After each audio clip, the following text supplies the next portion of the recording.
తెలంగాణలో మరోసారి జంపింగ్లు షురూ కాబోతున్నట్టు తెలుస్తుంది. బీఆర్ఎస్ పార్టీకి చెందిన ఎమ్మెల్యేలను కాంగ్రెస్ పార్టీ గాలం వేస్తున్నట్టు తెలుస్తుంది. కారు దిగేందుకు సిద్ధమైన గులాబీ లీడర్లే టార్గెట్గా కాంగ్రెస్ పార్టీ ఆపరేషన్ మొదలుపెట్టిన సమాచారం. ఇందులో భాగంగా చేరికలపై హస్తం పార్టీ స్పీడ్ పెంచింది. తాజాగా ఉమ్మడి ఆదిలాబాద్ జిల్లా నుంచి మాజీ ఎమ్మెల్యే ఆత్రం సుక్కు, మాజీ ఎంపీ సోయం బాపురావును చేర్చుకొని చేరికలు మళ్లీ షురూ అయ్యాయనే సంకేతాలు ఇచ్చారట. అయితే జాయినింగ్స్ మళ్లీ షురూ కావడంతో గులాబీ పార్టీలో ఆందోళన మొదలైన ప్రచారం జరుగుతుంది.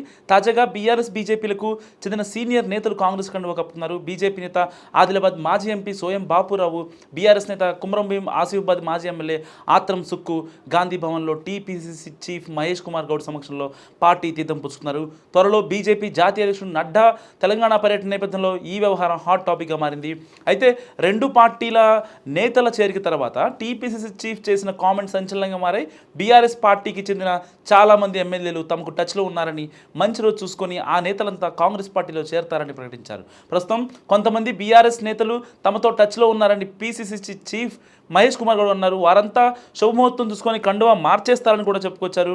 నిన్న ఆదిలాబాద్కు చెందిన బీఆర్ఎస్ ఎమ్మెల్యే, మాజీ ఎమ్మెల్యే ఆత్రం సుక్కు, మాజీ ఎంపీ సోయం బాపురావు కాంగ్రెస్లో చేరిపోయారు. ఈ క్రమంలో పీసీసీ చీఫ్ చేసిన వ్యాఖ్యలు ప్రతిపక్షాల్లో హాట్ టాపిక్గా మారాయి. ఎవరెవరు కండువా మార్చేందుకు రెడీగా ఉన్నారనే ఉత్కంఠను రేపుతుంది. పార్టీకి ఎవరు దూరంగా ఉంటున్నారు, ఎవరు అసంతృప్తిగా ఉంటున్నారు అనే చర్చ మొదలైంది.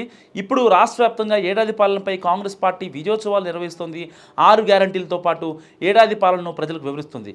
గత పాలనకు కాంగ్రెస్ పాలనకు తేడాను ప్రజలకు చెబుతుంది.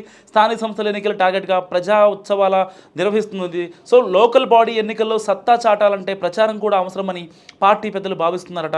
అయితే స్థానికంలో బీఆర్ఎస్ను మరోసారి గట్టి దెబ్బ కొట్టాలంటే బీఆర్ఎస్ పార్టీ నేతల జాయినింగ్ కూడా అవసరమని లెక్కలు వేస్తున్నారు. సో ఒకే దెబ్బకు 2 పిట్టలన్న చందంలో బీఆర్ఎస్ ఎమ్మెల్యేలను లాగేసుకుని ఎన్నికల్లో భారీ లబ్ధి పొందాలని నేతలు భావిస్తున్నారు. అందుకే నేతల చేరికలపై గాంధీ భవన్ వర్గాలు మరోసారి ఫోకస్ పెట్టినట్టు తెలుస్తుంది. మొత్తంగా టీపీసీసీ కామెంట్స్పై గులాబీ పార్టీ పరేషాన్ అవుతున్నట్టు తెలుస్తుంది.